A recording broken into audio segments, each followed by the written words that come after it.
여러분 혹시 제 삶이 누군가에게 본보기가 되었으면 좋겠다고 생각해 본 적 있으신가요? 그런데 정작 중요한 건 내가 나에게 본보기가 되는 삶을 사는 거랍니다. 안녕하세요, 여러분. 저는 오늘 타인에게 영감을 주려고 살지 않고 오히려 나 자신에게 영감을 주는 삶에 대해 이야기해 보려고 합니다. 예전엔 제가 무언가를 이룰 때마다 SNS에 자랑을 올리고 누군가 제 성취를 보고 와 멋지다 라고 해주길 바랐어요. 그런데 그 칭찬이 사라지면 허전함만 커지더라고요. 사실 누구든 나를 평가할 수 있어요. 좋은 평가도 받을 수 있고 때로는 비판도 받을 거고요. 그런데 그 평가를 위해 삶을 설계하면 결국엔 남들이 보여주는 그림자 속에서만 살게 됩니다. 저는 그 사실을 깨닫고 크게 3가지를 바꿔보기로 했습니다.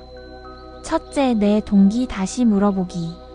예전에는 이걸 하면 사람들이 좋아할까? 부터 먼저 떠올랐거든요.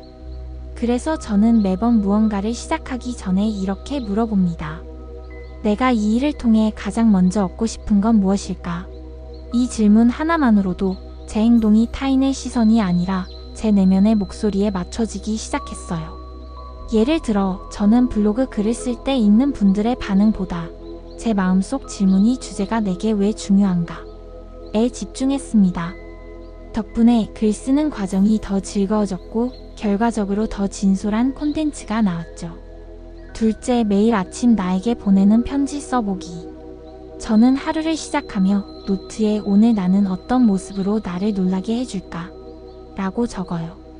이렇게 적고 나면 온종일 그 질문이 저를 이끌어 주더라고요. 가령 어떤 날은 평소 같았으면 건너뛰었을 산책을 하면서 엄청 큰 성취는 아니어도 제 발걸음이 제 마음에 작은 박수를 보내주는 것 같았어요. 이 편지는 결국 타인이 아니라 제 자신에게 격려와 영감을 주는 도구가 되었습니다.